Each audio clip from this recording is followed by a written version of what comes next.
Na-postpone ulit ang dalawang games ngayon dahil sa extreme weather. Ito yung game ng Denver at Memphis tapos Dallas at Milwaukee Bucks. Ito sana yung pang 15 games na hindi makakalaro si Jokic ngayong season at officially mawawala na sa MVP ranking or candidate ng kahit anong award si Nikola. Pabor naman sa ngayon sa Nuggets na makakapag-intay pa sila ng isang araw para sa recovery time ni Jokic. Nasa mga workout na rin si Nikola pero ang possible return date niya within the week or bago matapos ang buwan ng January. Base din yan sa binigay na timeline na 4 na linggo. Hindi rin naman naging advance yung recovery ni Nikola Jokic at hindi rin naman minamadali ng Denver Nuggets. Si Aaron Gordon naman nagkaroon ulit ng hamstring injury. Base sa report, nilagay siya na questionable sa game versus Memphis. Nakalaro lang si Aaron Gordon ng 23 out of 46 games so far. 17 points, 6 rebounds, 2 assists, 50 and 40%. Pero maswerte pa rin si Aaron Gordon dahil naka 23 games siya ngayon, hindi katulad ni Jalen Green. Parehas nahita na kasi ni Gordon ang merong hamstring injury. Ito yung same injury na nakuha niya last playoffs na inilaro pa rin niya versus OKC Thunder. Game 6 niya nakuha yung injury tapos nag-force pa ng Game 7 noon na naglaro pa rin si Gordon. Nasa grade 2 na kasi ang diagnostic ng hamstring injury niya na merong partial tear. Nakapaglaro pa rin siya ng 24 minutes hanggang inupo na siya sa game. Kaya ngayon bumabalik yung hamstring injury ni Gordon. Delikado yung nangyari kay Gordon na itinuloy pa rin niya kahit meron ng injury. Dahil dyan din nagkaroon ng problema si Chris Middleton dati. Iba namang injury sa kanya. Pero yung kay Middleton, itinago niya kasi yung injury noong 2022 or 2023. April pa siya nagkaroon ng injury sa tuhod at sa braso. Pero dahil playoffs, itinuloy niya maglaro hanggang sa malaglag sila at dun lang sinabi ni Middleton ng off-season na meron siyang injury at kailangan ng surgery hanggang sa lumala yung recovery time niya. Hindi na siya makalaro ng maraming games at dun din nagsimulang bumaba ang game niya. Yung kay Gordon naman hindi itinago, ipinilit lang maglaro. Kaso sabi nga nila masakit daw kasi kapag pinipilit. Base naman kay Rui Hachimura, nakalimutan niyang nasa team pala si Austin Reeves. Kasama lang nila sa Dallas, hindi nga lang naglaro eh. Base kay JJ Redick, i-re-evaluate si Reeves within the week. Ang expectation makakalaro si Reeves versus Cavaliers.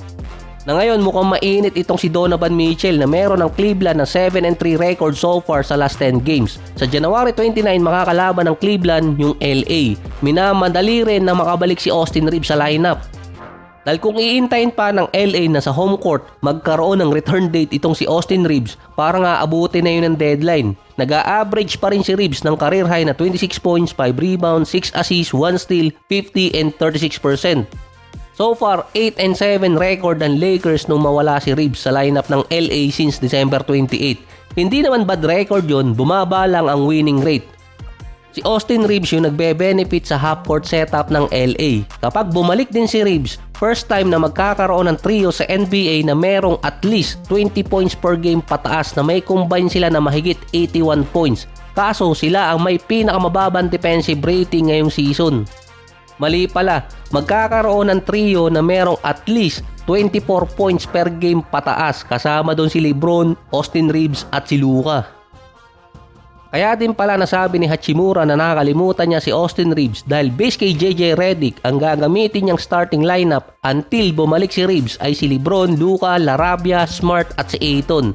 Ilalagay pa rin niya sa bench role si Rui. Kapag bumalik si Reeves, dun sakaling pwedeng maibalik si Hachimura sa starting unit.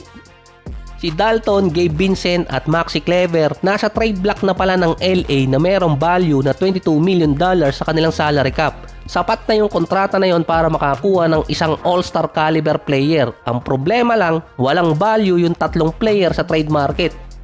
Dahil ang main package ng trade na yon, si Dalton, na imbes pataas yung kanyang value, naging negative pa. Imbes na sentro ang kukunin ng LA 3-and-D player kasi yun din ang isa sa butas sa LA. Kapag nasa perimeter si LeBron at si Luka, naiiwanan sila ng bantay at hindi rin naman kakayanin ng dalawang player na buong game dumepensa lalo na si LeBron na sa fourth quarter tumitirada.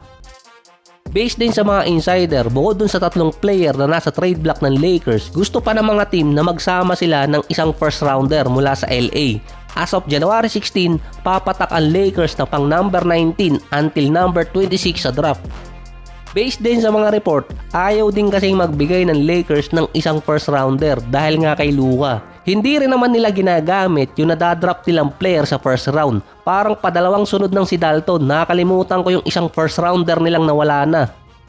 Kaso kung iti-trade naman nila yung first rounder ngayon, mag-iintay sila ng 2028 at 2030 bago ulit makakuha ng first round pick. Dahil nga dati na-trade na nila yung 2027 para kay Westbrook papunta sa Utah Jazz.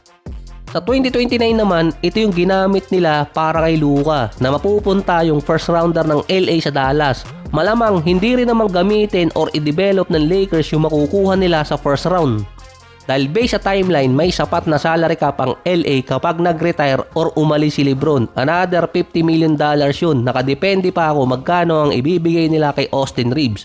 Isa pa doon, gagamitin din nila na posibleng pan-trade kay Giannis.